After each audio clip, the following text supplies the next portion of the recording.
Everyone, good morning. কেমন আছো তোমরা? নিশ্চয়ই খুব ভালো আছো। সকাল সকাল নতুন একটা ব্লগ নিয়ে চলে এসেছি। আর এখানে আসার পর থেকে আমরা যেটা সবসময় বলি, এখানকার ওয়েদারটা একটুখানি ডিফারেন্ট। কারণ কালকে আর পরশু হঠাৎ করে এমন ঠান্ডা একটা পড়েছিল, যেন মনে হচ্ছিলো কী অবস্থা হয়ে গেলো, আবার কি শীতকাল চলে আসলো নাকি, এরকম একটা সিচুয়েশন। কালকে টেম্পারেচার প্রায় 7-8-এর কাছাকাছি চলে গেছিলো, বাট আজকে অনেক ঠিকঠাক আছে টেম্পারেচার, মানে মনোরম পরিবেশ আছে, তার সাথে হাওয়া টাওয়াও দিচ্ছে। আর আজ হচ্ছে আমার আর সৌরদীপ্তর অ্যানিভার্সারি, বাট অ্যানিভার্সারি স্পেশাল সেরকম কিছু হচ্ছে না, কারণ আজকে যেহেতু সোমবার, ওই জন্য সৌরদীপ্তর অফিস আছে, ওই জন্য আলাদাভাবে কিছু করা পসিবল নয়। এই সেলিব্রেশন হয়তো উইকেন্ড দেখে কখনো করা যাবে। সো চলো আজকের ব্লগটা শুরু করা যাক। আশা করি আজকের ব্লগটা তোমাদের ভালো লাগবে। আজকে সকালবেলা কি খাবো, দুপুরে কি বানাবো না বানাবো, অনেক কিছু ভেবে ভেবে ঠিক করলাম হচ্ছে আজকে একটুখানি তান্দুরি চিকেন বানানো যাক। চিকেন ঘরে ছিল, কালকে রাত্রেবেলায় তান্দুরি চিকেনের জন্য সমস্ত চিকেনকে এভাবে ম্যারিনেট করে রেখে দিয়েছিলাম। তো এবার এগুলোকে এয়ার ফ্রায়ারে বসিয়ে দিই, কারণ এয়ার ফ্রায়ারে সময়টা একটু কম লাগবে, তার থেকে যদি আমি এখন ওভেনে বসাই, ওভেনে সময়টা অনেক বেশি লাগবে। আর ওভেনে না করার আরেকটা কারণ হচ্ছে, ওভেনে করতে কারেন্টটাও ওঠে, তার থেকে আমার এয়ার ফ্রায়ারে অনেক তাড়াতাড়িও হয় জিনিসটা, আর কারেন্টটাও অনেক কম পড়ে। তো তার জন্যই আমার কাছে সবসময় এখন এই টুকটাক ছোটোখাটো কিছু করার জন্য, ধরো দুজনের মতো জিনিস বানাবো, তার জন্য এয়ার ফ্রায়ারটা এখন বেস্ট। এয়ার ফ্রায়ারটা এখন বেস্ট অপশান। যখন অনেক বাল্কি আইটেম বানাতে হয়, ধরো প্রায় 20-25 পিস বানাবো, তখনই একমাত্র আমি ওভেনটাকে অন করি, না হলে আমি ওভেন খুব একটা চালাই না। তো এই যে আজকের মেনু, এটা বানিয়েছি হচ্ছে পালং শাক দিয়ে ডাল, খেতে কিন্তু বেশ মোটামুটি ভালোই হয়েছে। আর সাথে আছে হচ্ছে চিকেন আর একটু স্যালাড। বাস, আজকে এটা আমাদের anniversary special menu kind of বলতে পারি। দুপুরবেলা খেয়ে দিয়ে উঠে না ঘুমিয়ে গেছিলাম, কারণ প্রচণ্ড ঘুম পাচ্ছিল ওই জন্য। সো এখন ভাবলাম যে তোমাদের সাথে কিছু জিনিস শেয়ার করি। আমার লাস্টবারের যে মেকআপ ভিডিওটা আমি আপলোড করেছিলাম, তার আগের বার যে মেকআপ ভিডিওটা আপলোড করেছিলাম, মানে এই ভিডিওটাতে, এগুলোর তলে আমি অনেকগুলো কোশ্চেন পেয়েছিলাম। তো আমি ভাবলাম যে ওগুলো আজকে অ্যান্সার করি। মাঝখানে বেশ কয়েকদিন ধরে করবো করে করা হচ্ছিল না, তো ওই জন্য সমস্ত কোশ্চেনগুলো ফোনে নিয়ে এখন বসে গেছি। ফার্স্ট কোশ্চেন যেটা, সেটা হচ্ছে প্লিজ তোমার মেকআপ ব্রাশেস শেয়ার করো, আর কিছু ভালো ব্রাশেস রেকমেন্ড করো। সো আমি যেটা ইউজ করি সেটা হচ্ছে নেকেডের এরকম একটা বক্স আছে, ছোট্ট এরকম একটা বক্স, ওর মধ্যে অনেকগুলো ব্রাশ থাকতো। আমি যখন ওটা কিনেছিলাম 300-350 টাকা দিয়ে, মনে হয় ইন্ডিয়াতেই কিনেছিলাম, নাইকা থেকে। তো আমি বলবো যারা বিগিনার, মানে যারা একদম বেসিক মেকআপ থেকে শুরু করছো, তারা ওই ব্রাশগুলো ট্রাই করতে পারো। তা না হলে পরে রিয়েল টেকনিক ট্রাই করতে পারো। আর আমি যেগুলো দিয়ে আই মেকআপ করি সেগুলো বেশিরভাগই থাকে হচ্ছে শিফোরার। এখানে আসার পর আমি শিফোরার ব্রাশগুলো কিনেছি, তো এগুলোর মধ্যে থেকে ট্রাই করতে পারো, বেশ ভালো হয়। এরপরে যে কোশ্চেন জিজ্ঞাসা করেছে, সেই জিজ্ঞাসা করেছে যে ম্যাকের প্রোডাক্ট যে এক্সপায়ারি ডেট লেখা থাকে না, তাহলে কিভাবে বুঝবো যে ওটা কতদিন ইউজ করা যাবে? আমি খুব কনফিউজড এটা নিয়ে। সো আমি এখন ম্যাকের প্রোডাক্টটা নিয়েই বসেছি, সেটা হচ্ছে আমি ম্যাকের স্টুডিও ফিক্স যেটা ইউজ করি। এবার এর পিছনটায় দেখবে এরকম একটা সাইন আছে, এই দেখো, ক্যান ওপেন টাইপের একটা সাইন আছে। এই যে ক্যান ওপেনের যে সাইনটা, এখানটায় না দেখবে লেখা থাকে, এটা যেরকম লেখা আছে 24 মান্থস, মানে যখন থেকে তুমি এই বোতলটার সিল ওপেন করলে তখন থেকে এটা 24 মান্থস অবধি তুমি এটা ইউজ করতে পারো, তার বেশি ইউজ করা উচিত নয়। এটার মানে যেটা লেখা থাকে আমি সেটাই জানি।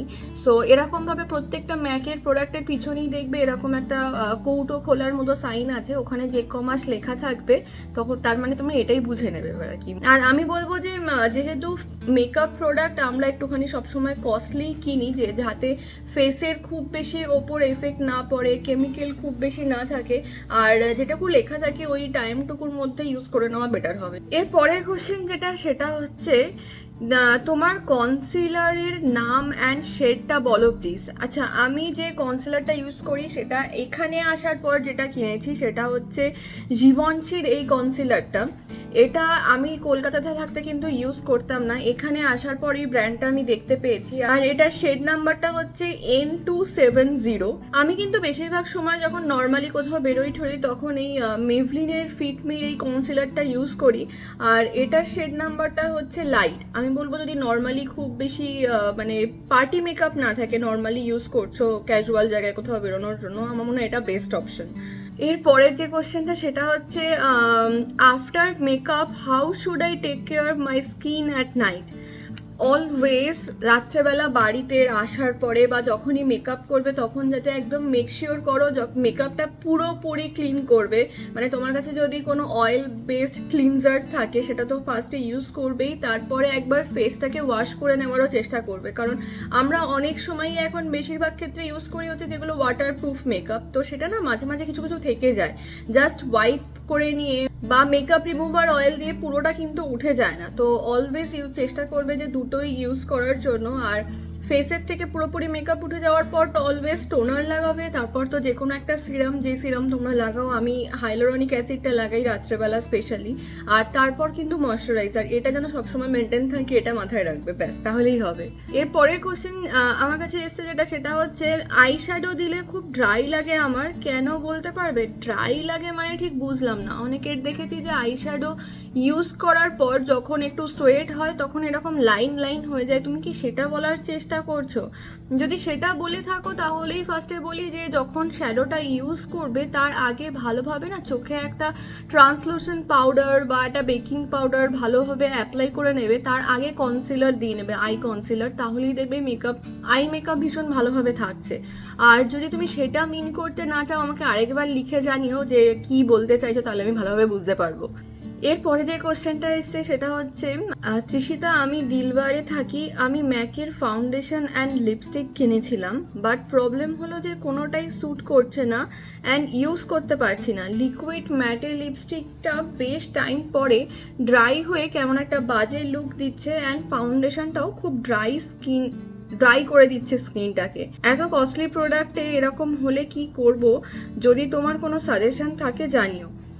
সো আমি বলতে পারি যে তোমার যদি দেখছো যে লিকুইড ম্যাটে লিপস্টিকটা ইউজ করার পর ঠোঁট বেশ ড্রাই হয়ে যাচ্ছে, তুমি যে কোনো ধরনের লিপস্টিক ট্রাই করার আগেই ভালোভাবে না লিপটাকে ময়শ্চারাইজ করে নাও। মানে ধরো কোনোটা লিপ বাম লাগিয়ে রেখে দাও। লিপ বাম লাগানো তো যদি দেখো তোমার মানে ঠোঁট প্রচণ্ডভাবে ক্র্যাক হয়ে যাচ্ছে তাহলে একটুখানি লিপ স্ক্রাব করে নাও। লিপ স্ক্রাব করে নিয়ে তারপরে যদি তুমি লিপ বাম লাগিয়ে বেশ খানিক্ষণ রেখে দাও, আর এটা না থ্রু আউট তুমি যখন মেকআপ করছো তখনও রেখে দাও। জাস্ট লিপস্টিকটা পরার আগে ঠোঁটটাকে মুছবে না, জাস্ট হালকা করে একটুখানি ড্যাব ড্যাব করে নেবে যাতে পুরো ময়শ্চারাইজার তুমি এটা লাগিয়ে রেখেছো সেটা যাতে পুরোটা উঠে না যায়। আর তারপরে তুমি লিপস্টিকটা অ্যাপ্লাই করে দেখো কোনো কাজ হচ্ছে কিনা। আর ফাউন্ডেশন ইউজ করার আগে অলওয়েজ ট্রাই করো যে খুব ভালোভাবে স্কিন প্রেপ করে নিতে। আমি দেখেছি যে মানে ম্যাক্সিমাম টাইমে তুমি যদি স্কিনটাকে খুব ভালোভাবে প্রেপ করে নাও তাহলে কিন্তু ময়শ্চারাইজারটা তাহলে কিন্তু ফাউন্ডেশনটা খুব ভালোভাবে স্কিনের সাথে বসেও আর খুব ভালোভাবে মেল্ট হয়ে যায়, মানে সেটা স্কিন টাইপেরই ফিল হয়। তুমি এই দুটো একবার করে দেখো, যদি কোনো রেজাল্ট পাও তো আমাকে জানিও। তোমাদেরকে ভ্লগের ফার্স্টেই বলেছিলাম যে আজকে আমাদের কোনো প্ল্যান নেই কোনো সেলিব্রেশনের, ওই জন্য জাস্ট চুপচাপই ঘরে ছিলাম। হঠাৎ করে দেখি সুকন্যা দি, আলেখ্যদি সবাই মিলে চলে এসছে কেক ফেক নিয়ে। মানে এটা আমাদের কাছে একদম আনএক্সপেক্টেড ছিল, তাই জন্য এত ভালো লেগেছে মানে কি বলবো। আমরা সবসময় বলি যে যারা আমরা বাইরে থাকি তাদের জন্য না কেউ যদি ছোটোখাটো কিছুই করে দেয় সেটা অনেক বেশি বড় পাওনা হয়।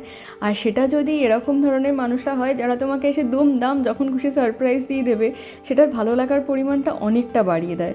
তো হঠাৎ করেই অ্যানিভার্সারিটা এতটা স্পেশাল হয়ে উঠবে এটা অনেক ভালো লাগার ছিল। আচ্ছা, কার হ্যাপি বার্থডে ছিল? ওরে ওরা সবার হ্যাপি বার্থডে ছিল? হ্যাঁ, সবার একসাথে হ্যাপি বার্থডে ছিল। এখন সুকন্যাদিরা নিচে গেছে হচ্ছে আলেখ্য দিদিকে সি অফ করতে, আর এইটাকে রেখে গেছে। এই যে কি মানে ফুলঝুরি হয়েছে, মানে কি বলবো। আর এর সাথে ও সারাক্ষণ দুজনে মিলে মারামারি করে যাচ্ছে। আমার খুব হাত জোর, আমারও খুব হাতের জোর। আমি সুপারম্যান হয়ে গেছি। আমিও। আচ্ছা ঠিক আছে, তুমি হয়ে গেছো। আমি টেস্টি হয়েছে এটা। কি টেস্টি হয়েছে?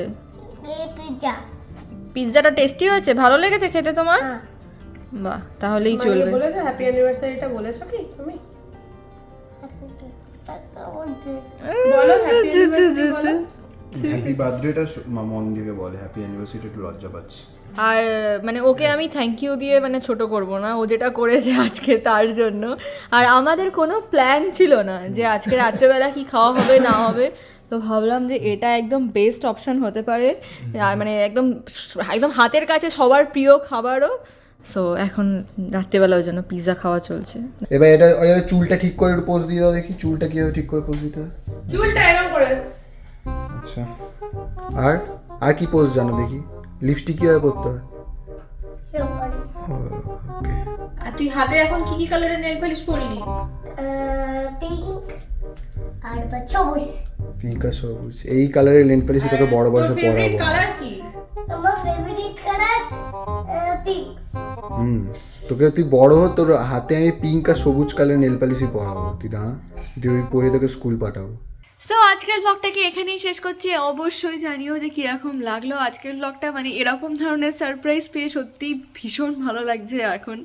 আর সৌরদীপ তো অলরেডি শুয়ে গেছে, এখন না ওর প্রচণ্ড কাজের প্রেশার চলছে, না হলে ও এরকমভাবে মানে উইদাউট কোনো মানে চুল ঠুল ঠিক করে ছাড়া ও যখন কেক কাটতে এসেছিলো তখন ওকে দেখতে পেয়েছিল যে ওর চোখ মুখের কী অবস্থা হয়েছে। প্রচণ্ড এখন কাজের প্রেশার চলছে, সেই দেখে ওর বুঝতেই পারছো। তো চলো টাটা, আজকের ব্লগটাকে আমি এখানে এন্ড করে দিচ্ছি। যদি ভালো লেগে থাকে লাইক কমেন্ট আর শেয়ার করে দাও, আর যারাও এখনও আমাদেরকে সাবস্ক্রাইব করনি প্লিজ সাবস্ক্রাইব করে দিও। তো চলো টাটা, দেখা হচ্ছে নেক্সট ব্লগে।